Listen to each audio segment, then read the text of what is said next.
Hi everyone, सभी का warm welcome है वाईडी योर इंग्लिश ट्यूटर पे। आज सुबह का सेकंड एडिटोरियल पढ़ेंगे द हिंदू का। Era of the war is over, इसका टाइटल है। यह आर्टिकल लिखा हुआ है शंघाई कॉरपोरेशन ऑर्गेनाइजेशन यानी एससीओ की समिट पे, जिस पे मोदी जी ने मिस्टर पुतिन से कुछ बातें बोली हैं, उनके क्या इम्प्लीकेशंस होंगे। इंटरेस्टिंग आर्टिकल है, बड़ा ही सिंपल सा है। जल्दी से अपने क्विज़ पे आ जाओ। इस आर्टिकल में कोशिश करना है आपको ट्रांसलेशन के साथ में ग्रामर, कॉम्प्रीहेंशन और वोकेबलरी के क्वेश्चंस को सॉल्व करने का। काफ़ी कुछ मैं आपसे डिस्कस करूंगा। इस क्विज़ में आपको अप्लाई करना है। 5 क्वेश्चंस आपके सामने हैं। सॉल्यूशंस क्लास के लास्ट में करेंगे। चलिए शुरू करते हैं क्लास को।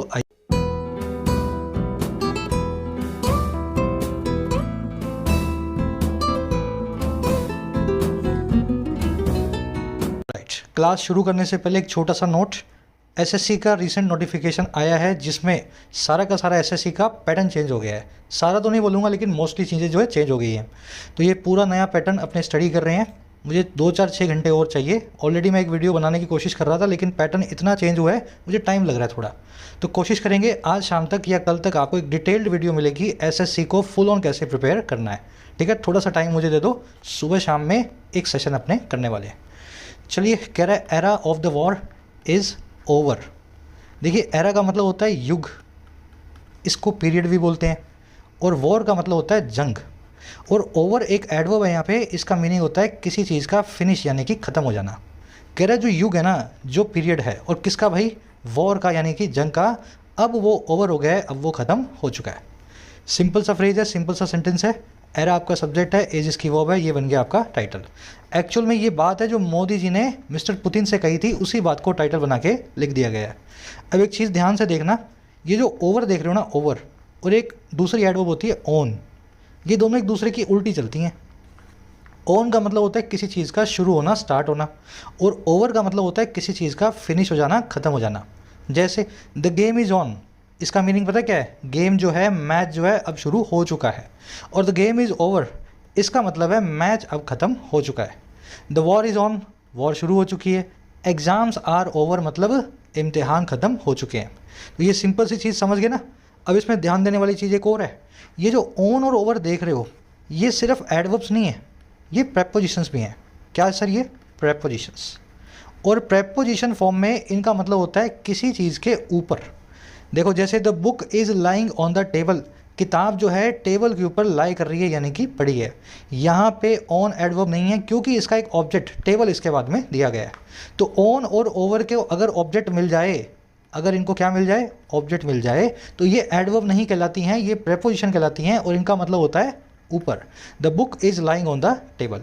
वैसे ही the couple had a heated argument over the finances, couple का जो था, जोड़े का जो था, मियाँ बीवी का, एक हीटेड आर्गूमेंट हुआ, बहुत ज़्यादा बहस हुई फिनांसेस को लेकर के, पैसे को लेकर के। तो पैसे के ऊपर, ओवर द फिनांसेस, ये बहस हुई थी। चलो, ये एडवर्ब फॉर्म है जिसके बाद में कुछ ना आए, ये प्रेपोजिशन फॉर्म है जिसके बाद में ऑब्जेक्ट आए। इस चीज़ को थोड़ा सा ध्यान में कर लेना।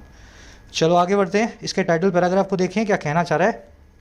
कह रहा है India did well to question mister Putin और Vladimir Putin over the Ukraine war. कह रहा है इंडिया ने डिड किया, बड़ा अच्छा किया, डिड वेल किया। डिड वेल टू एक फ्रेज होता है इंग्लिश में, इसका मतलब होता है हिंदी में बड़ा अच्छा किया। ये पास्ट में और परफेक्ट में यूज़ करते हैं। तो इंडिया ने बड़ा अच्छा किया, और क्या करने में भाई, क्वेश्चन करने में, चेताने में, वार्निंग देने में, और किसको, मिस्टर पुतिन को, और किस चीज़ के ऊपर, जो यूक्रेन वॉर है उसके ऊपर। तो इंडिया ने जब बोला ना कि यूक्रेन वॉर का जो एरा है वो ख़त्म हो चुका है, अब जंग का वक्त नहीं है, तो ये जो क्वेश्चन किया ना, ये बड़ा ही अच्छा काम किया इंडिया ने करके। सब्जेक्ट आपका इंडिया, वर्ब है इसकी डिड। अब ये डिड वेल टू पूरा फ्रेज होता है, इसका मतलब होता है किसी चीज़ को बड़े अच्छे से करना। फॉर एग्जाम्पल, मान लीजिए मैं आपसे ऐसा बोलूँ, India has done well to ban gambling apps. तो इंडिया ने बड़ा अच्छा किया जुए वाली ऐप्स को बैन करके। ये गैम्बलिंग ऐप्स आती हैं आजकल, रम्मी खेलो, ये फलाना ढिमकाना, तो ये ऐसी ऐप्स हैं जो ज़िंदगी ख़राब कर देंगी आपकी। तो इंडिया ने बड़ा अच्छा किया इनको बैन करके, हालांकि बैन हुई नहीं है। The team did well to chase the target, team ने बड़ा अच्छा किया टारगेट को चेज करके। तो इस तरीके से इस फ्रेज को आप यूज़ करेंगे। क्वेश्चन का मतलब होता है वार्निंग देना, चेताना। इसके लिए एक एडवांस वर्ड है एडमॉनिश, जो अभी मैं आपको आगे दिखाऊंगा। चलिए आगे बढ़ते हैं। सिंपल सा ही आर्टिकल है, ज़्यादा कुछ है नहीं। कोशिश करेंगे इसमें भरपूर ग्रामर के कॉन्सेप्ट्स सीखें। उसी के साथ में एग्ज़ाम्स का सीज़न है, एग्ज़ाम्स रोज़ नए पब्लिश हो रहे हैं एसएससी के, बैंकिंग के। होपफुली आपने तैयारी शुरू कर दी होगी, और अगर नहीं की है तो इंग्लिश का सेक्शन प्रिपेयर कर सकते हो आप अपनी ऐप पे YD योर इंग्लिश ट्यूटर पे। कमेंट सेक्शन में लिंक रखा है, जाके डाउनलोड करो इसको। बेसिकली 3 कोर्स आपको मिलेंगे इस पे ऐप पे, बैंकिंग का, SSC का और राइटिंग का। बैंकिंग SSC कोर्सेज के अंदर मैं आपको पूरा सिलेबस कवर करवाता हूँ, दोनों एग्जाम्स का, प्रीलिम्स और मेंस दोनों का, सारे वैरायटी के अपडेटेड क्वेश्चंस के साथ। राइटिंग के कोर्स में आपको मिलता है 60 से 80 घंटे के अंदर बेसिक से एडवांस्ड इंग्लिश राइटिंग का पैकेज। किसी भी एग्जाम का डिस्क्रिप्टिव आप इसके सारे लिख सकते हो। बैंकिंग SSC कोर्स को इस वीक से अपडेट करेंगे नई वैरायटी के क्वेश्चन के साथ में, फायदा आप इनका ले सकते हैं। कोर्सेज को वक्त रहते ही बाय करें, लास्ट मोमेंट तक ना छोड़ें, लास्ट मोमेंट में तैयारी नहीं की जाती। ये नंबर है व्हाट्सएप का, आप मेरी टीम से बात कर सकते हैं अगर कोई भी आपकी क्वेरी रहती है तो रिगार्डिंग कोर्सेज। ऑलराइट, अपनी वोकैब शीट है 1 2 3 4 5 6 7 नए वर्ड्स, यहाँ पर कुछ पुराने हैं कुछ नए वर्ड्स हैं, अपने को आज देखने हैं। पहला वर्ड है एंटेल। भाई टेल क्या होता है? टेल का मतलब होता है सर पूंछ, और एंटेल का मतलब होता है किसी चीज़ को अपनी पूंछ बना लेना। अब इसका मतलब क्या है? किसी चीज़ को नेसेसिटेट कर देना, रिक्वायर कर देना। अगर हाथी जा रहा है, हाथी तो चलो छोड़ो, मान लो कुत्ता जा रहा है तो उसकी पूंछ तो इसके पीछे आएगी ना। अगर कुत्ते ने अपनी पूंछ अपने पीछे लटका रखी है तो वो पूंछ तो पीछे पीछे आने ही वाली है, एक नेसेसरी घटना वो बनने वाली है ना। ऐसे आप इसको याद रख सकते हैं। जैसे financial frauds entail harsh punishment इन इस्लामिक रिजीम्स। जो फाइनेंशियल फ्रॉड्स होते हैं ना, वो नेसेसिटेट करते हैं, रिक्वायर करते हैं बहुत ही कड़ी सज़ा को इस्लामिक देशों में। आ रही है बात समझ में? तो ऐसा फ्रॉड करोगे तो कड़ी पनिशमेंट एंटेल हो जाएगी, नेसेसरी हो जाएगी। तो इस तरीके से इस वर्ड को कनेक्ट करना है। आज आप आर्टिकल में देखेंगे इस वर्ब को। अगला वर्ड है फो। फो आप जानते हैं, आपके दुश्मन को बोला जाता है, एडवर्सरी या ओपोनेंट को बोला जाता है। इसमें ई साइलेंट होता है। A wise foe is way better than a foolish friend. एक समझदार दुश्मन काफ़ी अच्छा होता है एक बेवकूफ़ दोस्त से। तो इस तरीके से ईडियम जो है बना सकते हैं। चलिए, एडवर्सरी नाम का सिनोनिम आर्टिकल में देखेंगे। नेक्स्ट वर्ड है सरमाइज। सरमाइज का मतलब होता है कयास लगाना, हिंदी में बोलूँ तो आधी अधूरी इंफॉर्मेशन से कयास लगाना, है ना। An inference from incomplete evidence. जैसे police surmised that their domestic help had stolen the money. Police ने ऐसा कयास लगाया कि उनका जो घरेलू नौकर था, डोमेस्टिक हेल्प था, उसी ने ही पैसे चुराए थे, हैड स्टोलन द मनी। तो ये सरमाइज नाम का वर्ब जो है, वर्ड है, ये नाउन भी होता है वर्ब भी होता है। नाउन फॉर्म में कयास, वर्ब फॉर्म में कयास लगाना, सेम वर्ड दोनों तरीके से यूज होता है। इसके 2 सिनोनिम्स हैं, स्पेक्यूलेशन एंड कंजेक्चर। स्पेक्यूलेशन नाम का नाउन आर्टिकल में देखेंगे, समझ गए ना। स्पेक्यूलेशन मतलब कयास। चलिए, अगला वर्ड है मटीरियलाइज। मान लीजिए आपका एक सपना है, ड्रीम है, फॉर एग्जाम्पल बैंक PO बनना या SSC में इंस्पेक्टर बनना। अब ये तो सपना ही है ना आपका।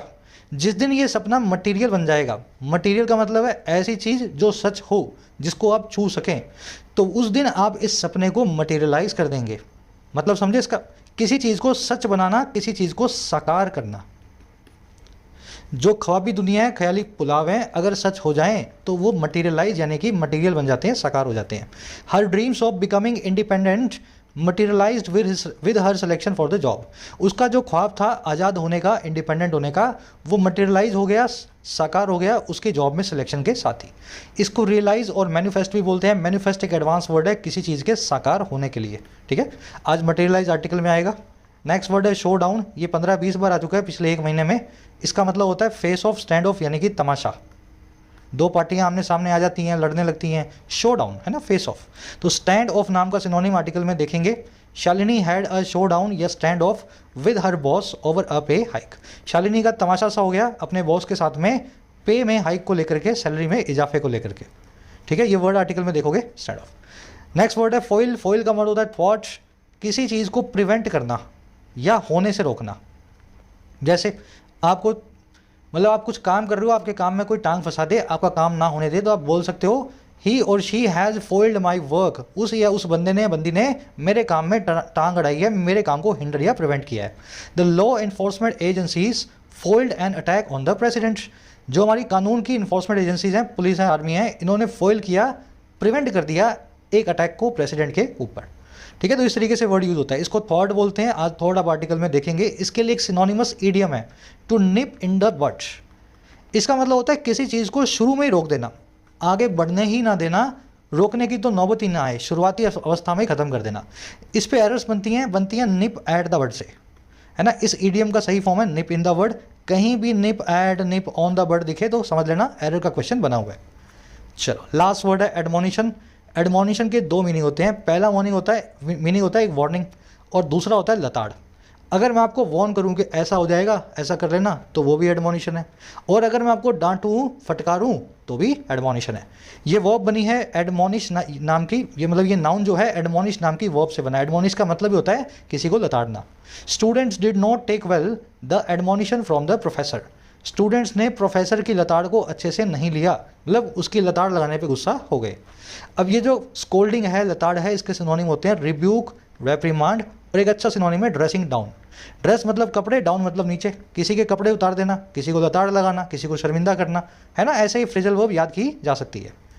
तो आज वोकैब का खजाना मिला आपको आर्टिकल में, सारी वोकैब हो गई है डिटेल में। समरी आपको दे दें किस बारे में आर्टिकल लिखा हुआ है।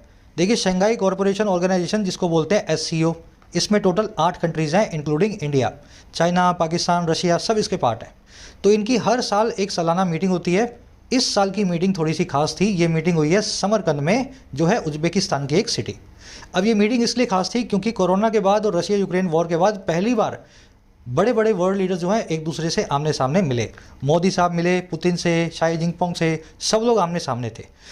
इसमें हुआ ये कि मोदी साहब ने मिस्टर पुतिन को ये बोला कि वॉर ख़त्म करने का वक्त आ गया है, और इस बात को वेस्टर्न मीडिया ने मान लिया कि मोदी जी ने पुतिन को शर्मिंदा करने की कोशिश की। अब देखो हमारा आर्टिकल क्या कह रहा है। हमारा आर्टिकल कह रहा है 2 बातें। पहली चीज़ तो कोई शर्मिंदा नहीं किया किसी को, ये मोदी साहब का बोलने का अंदाज़ था। इंडिया और रशिया आज भी अच्छे दोस्त हैं।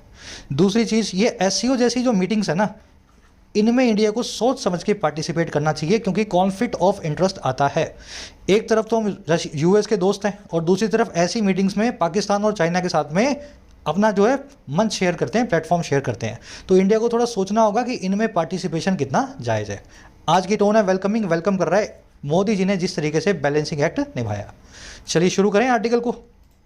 आर्टिकल इंटरेस्टिंग है, आसान है बस। Correct, compare to its relatively low की past, the summit of the Shanghai Cooperation Organizations or SCO Council of Heads of States in Samarkand took place in the crosshairs of international attention. Correct, compared to मतलब तुलना में। अच्छा, किसकी तुलना में?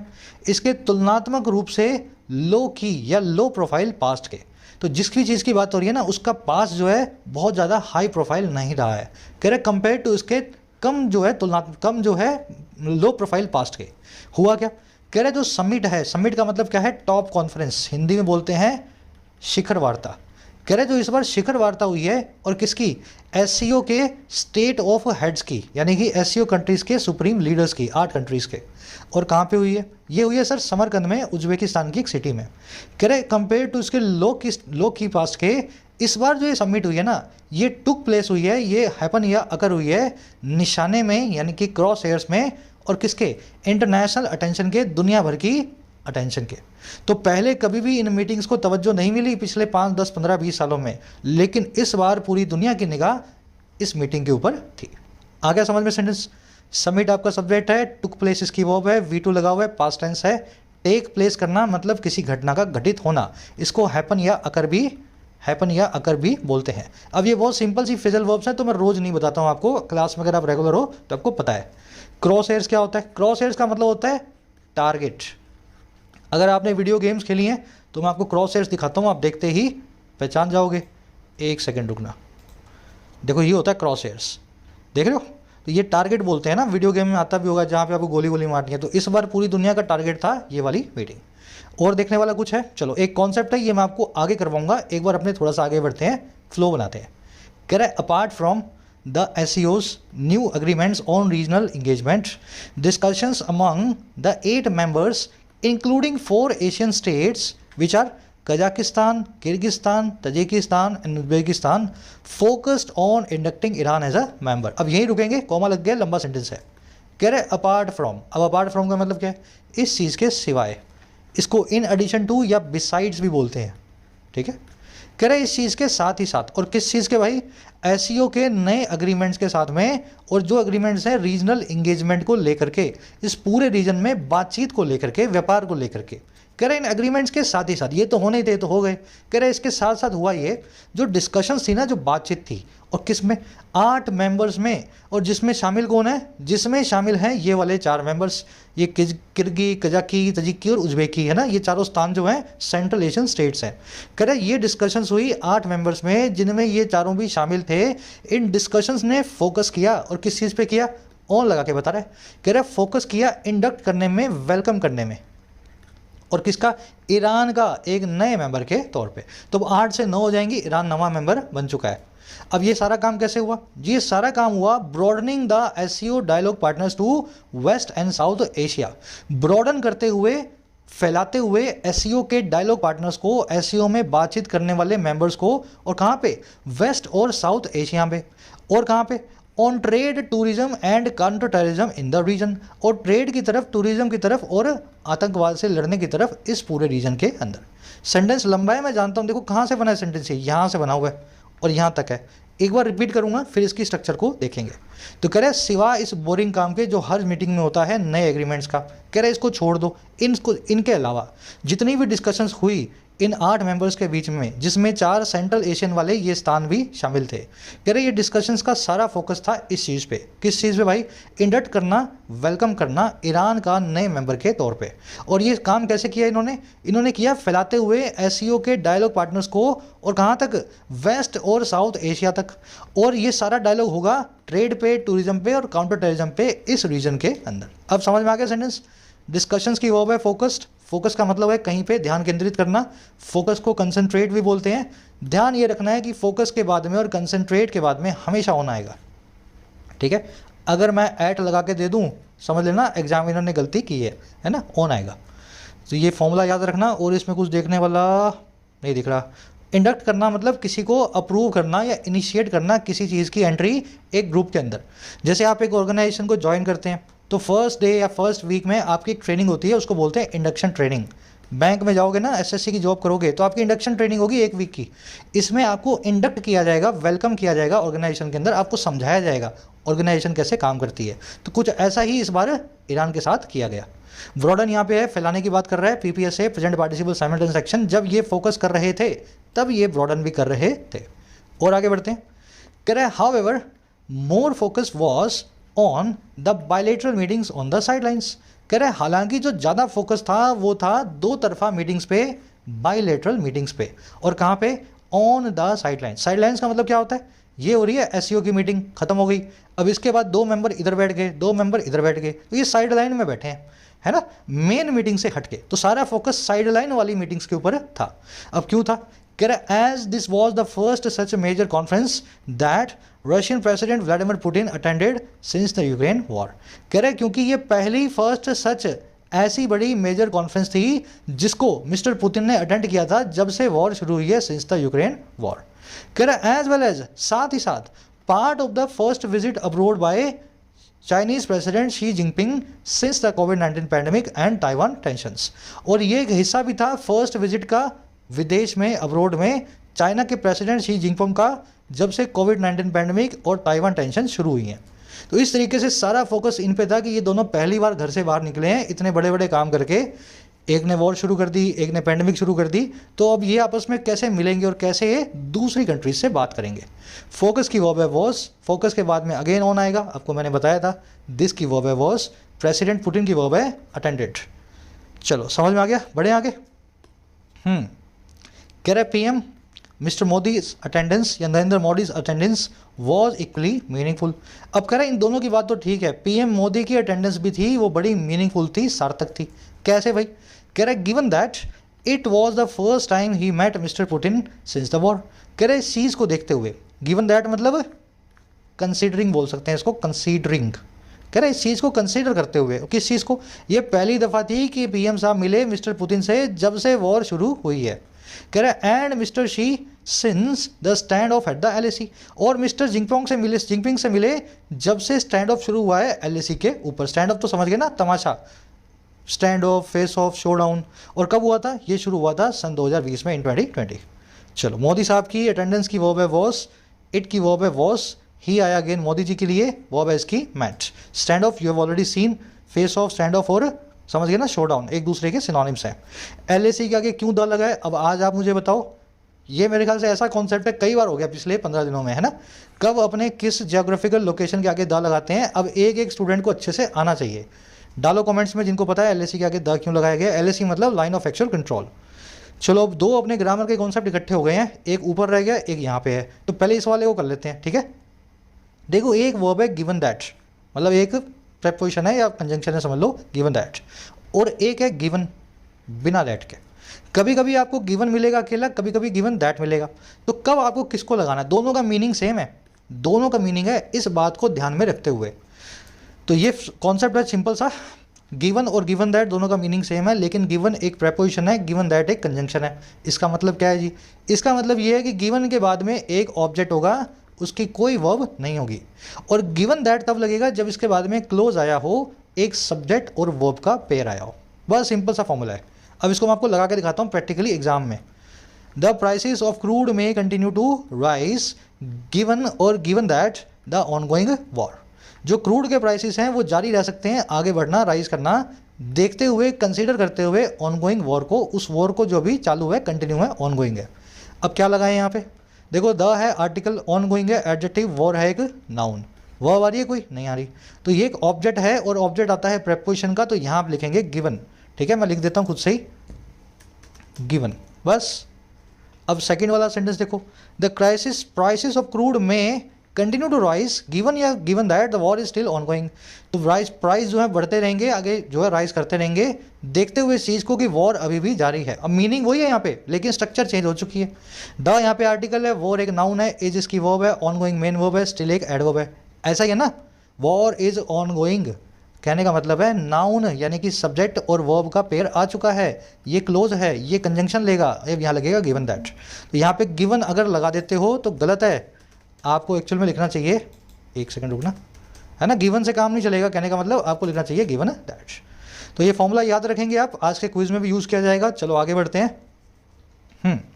कह रहे दिस वॉज, कहाँ गया पेन, कह रहे this was also the first time he came face to face with Pakistan PM Shehbaz Sharif. कह रहे ये पहला दफ़ा ये इस चीज़ का भी था, उस वक्त का भी था जब वो फेस टू फेस हुए, केम फेस टू फेस हुए पाकिस्तान के PM मिस्टर शरीफ के सामने। कह रहे and speculation was rife that he would hold meetings with India's adversaries. और कह रहे कयास जो है बहुत सारे लगाए जा रहे थे, स्पेकुलेशन याद है ना, कयास, कंजक्चर। तो कयास जो है राइफ थे, राइफ का मतलब होता है अबंडेंट, प्लेंटीफुल, बहुत सारे। तो कयास जो है बहुत सारे थे कि वो होल्ड करेंगे मीटिंग्स इंडिया के दुश्मनों के साथ, एडवर्सरीज या ओपोनेंट्स के साथ में, यानी चाइना और पाकिस्तान के साथ में। हुआ नहीं ऐसा। दिस की वर्ब है वॉज, ही आया मोदी जी के लिए, वर्ब है केम। स्पेकुलेशन मतलब कयास, इसकी वर्ब है वॉज। राइफ का मतलब होता है अबंडेंट एंड प्लेंटीफुल, कोई चीज़ जो बार बार होती है, बहुत सारी होती है, तो वो राइफ होती है। ही की वर्ब है वुड होल्ड। एडवर्सरी मतलब फो, एनिमी, ओपोनेंट, आपका दुश्मन, आपका, समझ गए ना। चलो और आगे बढ़ते हैं। कह रहा while the meetings with mister Sharif और mister Xi did not materialize, western capitals focused on his Putin meeting.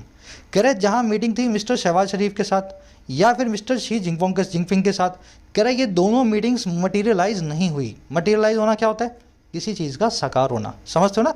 तो ये दोनों चीज़ें साकार नहीं हुई, फिर भी जो वेस्टर्न कैपिटल्स थी, अब ये कौन है भाई, पश्चिमी देशों की राजधानियाँ, यानी कि पश्चिमी देश। कह रहे फिर भी पश्चिमी देशों ने फोकस किया ऑन लगा के उनकी पुतिन की मीटिंग के ऊपर। तो मीटिंग्स की वर्ब है डिड नॉट मटेरियलाइज, मटेरियलाइज मतलब रियलाइज होना, साकार होना, कम ट्रू होना। कैपिटल्स यहाँ पे पश्चिमी देशों की बात हो रही है, इनकी वर्ब है फोकस। फोकस अपने बाद में क्या लेगा, हमेशा ऑन लेगा। सिंपल सेंटेंस से आगे बढ़े।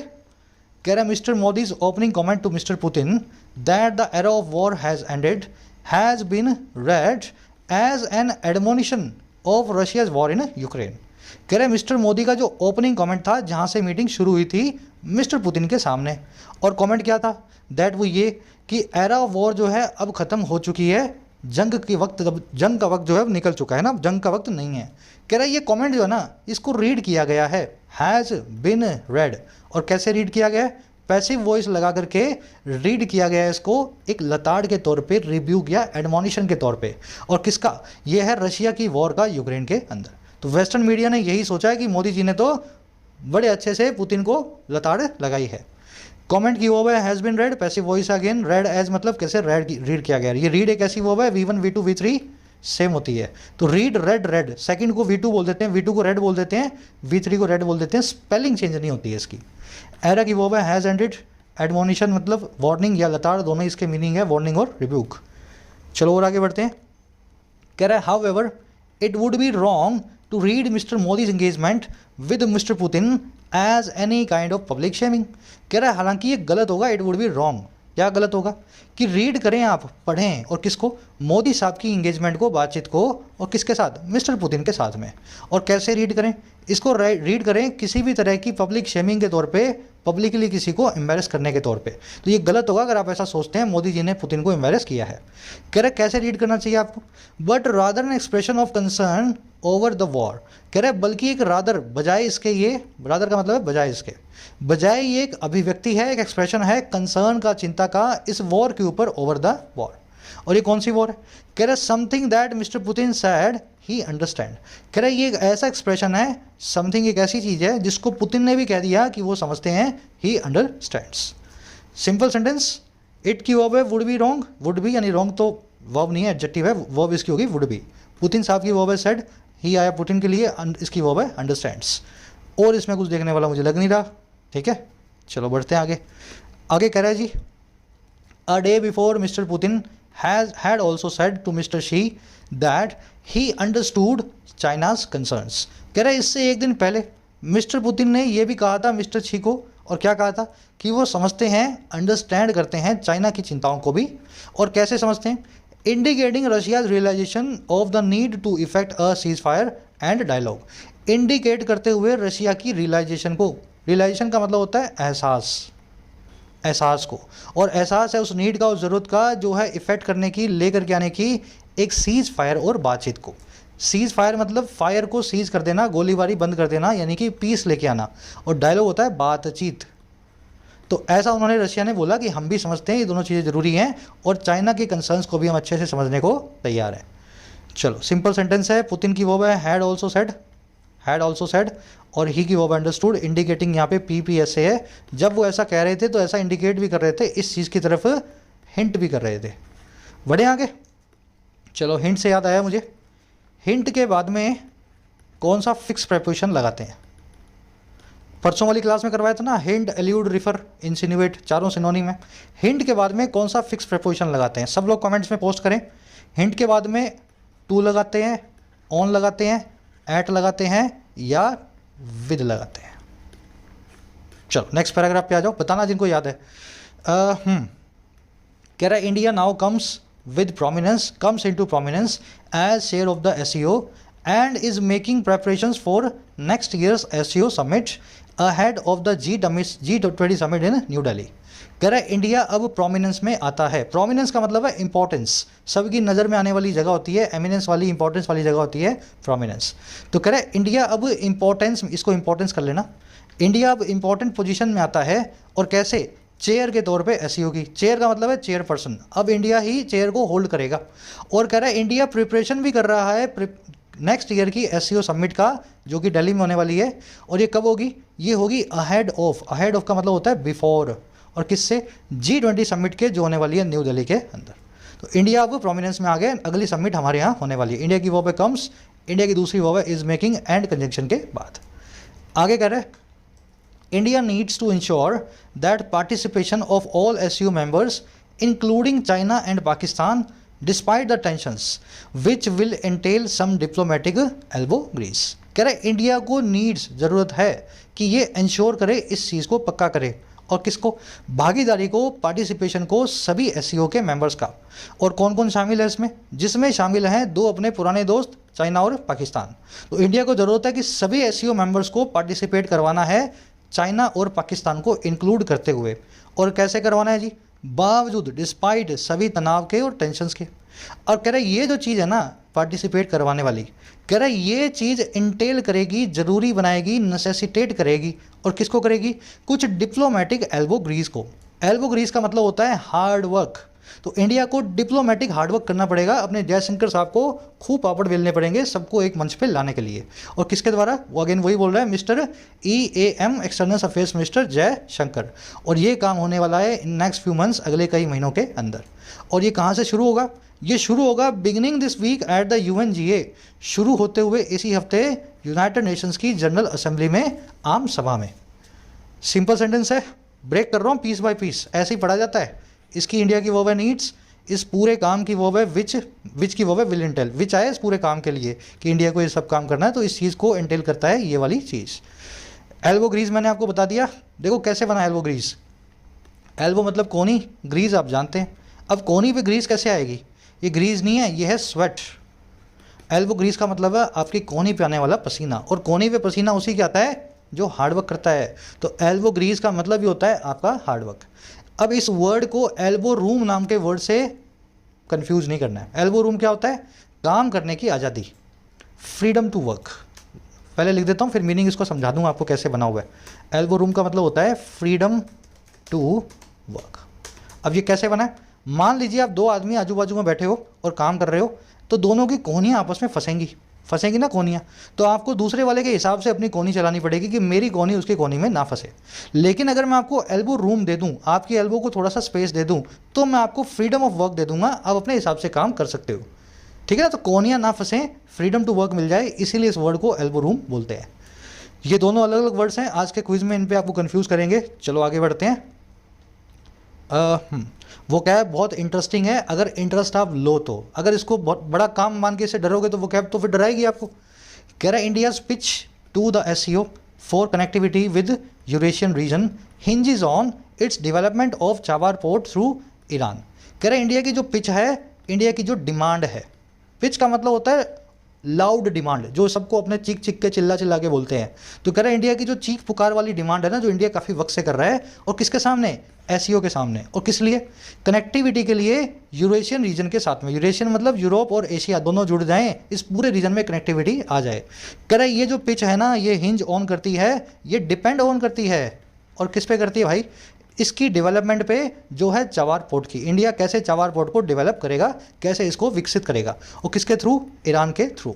एंड ट्रेवर्सिंग US सैंक्शंस, और कैसे ट्रेवर्स करेगा? ट्रेवर्स का मतलब होता है लांघना, सीमा को लांघना, किसी चीज़ को रजिस्ट करना, किसी चीज़ को अपोज करना।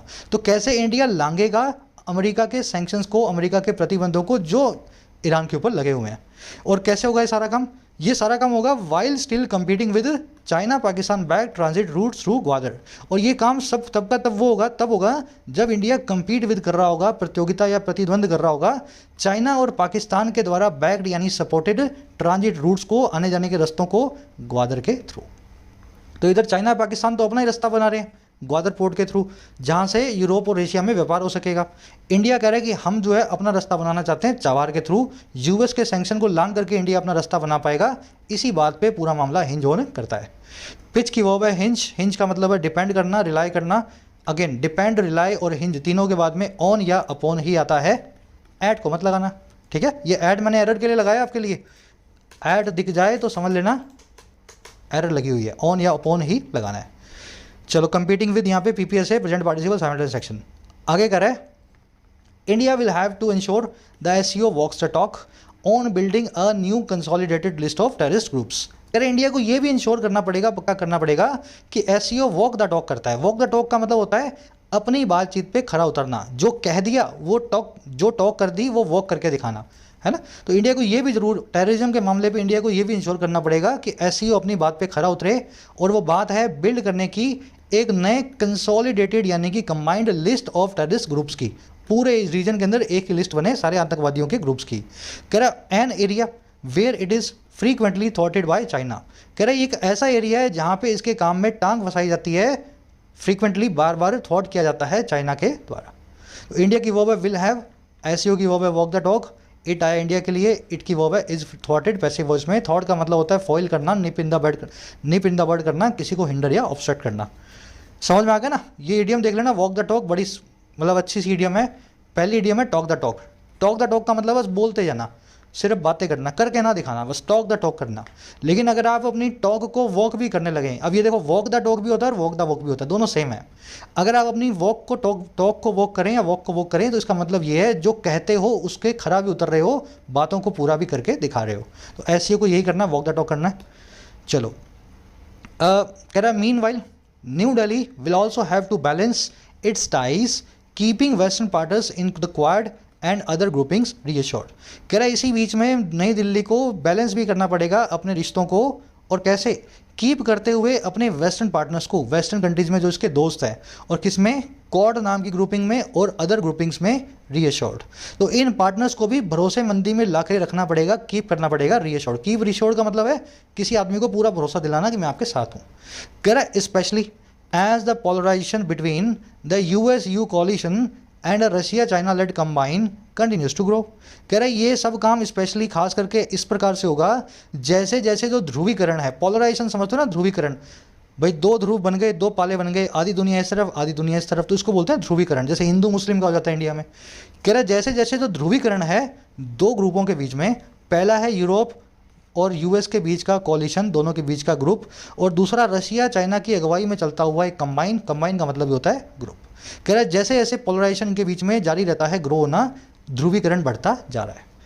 समझ के सेंटेंस, इंडिया को बैलेंस करना पड़ेगा अपनी पोजीशन को। इंडिया की वो विल ऑल्सो हैव, है ना, विल हैव समझ लो, कीपिंग यहाँ पे PPS से प्रेजेंट पार्टिसिपल साइमल्टेनियस एक्शन। जब इंडिया ऐसा करेगा तो कीप भी करेगा इस काम को। पोलराइजेशन की वो पे कंटिन्यूस, कॉलिशन का मतलब है ग्रुप, कंबाइन का मतलब है एक ग्रुप, ठीक है, ग्रुपिंग या ग्रुप। चलो रैपअप करें सेशन को। बहुत सिंपल था पर वोकैब का खजाना था, है ना। चलो आ जाओ अपने क्विज पे। फर्स्ट क्वेश्चन है कॉम्प्रिहेंशन का, इस मीटिंग में पेक्यूलियर यानी कि ज़्यादा अजीब क्या था, इंटरेस्टिंग क्या था, कौन किससे पहली बार मिला। तो ये आप ऑलरेडी पढ़ चुके हो, तो निकाल लो जो चीज़ जो है पेक्यूलर थी, है ना। वॉज नॉट पेक्यूलर, एक्चुअल में नोट लगना चाहिए यहाँ पे, ठीक है, तो नोट लगा लेना। Was not peculiar about the recently concluded SEO summit. तो जो चीज़ गलत है ना वो गलत चीज़ निकाल लो इन चारों ऑप्शंस में से, कॉम्प्रिहेंशन का क्वेश्चन आपका बन गया। दूसरी चीज़, टॉक द टॉक नाम की ईडियम का क्या मीनिंग होता है। अब इसका मैं आपको ऑप्शंस नहीं दूंगा, खुद से बिना ऑप्शंस के इसका आंसर निकालना है। थर्ड फोर्थ में 2 एरर्स मिलेंगी, हिंट दे देता हूँ। पहली एरर यहाँ मिल सकती है और दूसरी एरर इस ईडियम के आसपास मिल सकती है, निप नाम की ईडियम के। फिफ्थ में आपसे पूछा है एल्बो ग्रीज और एल्बो रूम नाम के 2 वर्ड्स के बीच में क्या डिफरेंस होता है। ऑलरेडी आपको बड़े अच्छे से डिटेल में करवाया है, तो कंप्लीट आपका रिवीजन हो जाएगा इस क्विज से। फर्स्ट कमेंट में इसी वीडियो के नीचे आंसर्स आपको मिलेंगे। पिंड कमेंट है जो नीचे है ना, उसको चेक कर लो। मेरे आंसर से अपने आंसर्स को मैच करो। आउट ऑफ 5 कितने मार्क्स मिले जरूर से बताना इन द कमेंट सेक्शन। मुलाकात होगी कल। एक लाइक और एक शेयर जरूर से दे सेशन को। कोर्सेज अवेलेबल हैं ऐप पे। एग्जाम्स की अगर प्रिपरेशन कर रहे हो तो टाइम रहते कोर्सेज का फ़ायदा ले सकते हो। SSC, बैंकिंग और राइटिंग स्किल्स तीनों के कोर्सेज आपको ऐप पे मिल जाएंगे। Download the app today. कोई भी क्वेरी हो ऐप से रिलेटेड, ये नंबर है, इस पर व्हाट्सअप करें। टीम से आप व्हाट्सएप के थ्रू बात कर सकते हैं। Until then, signing out.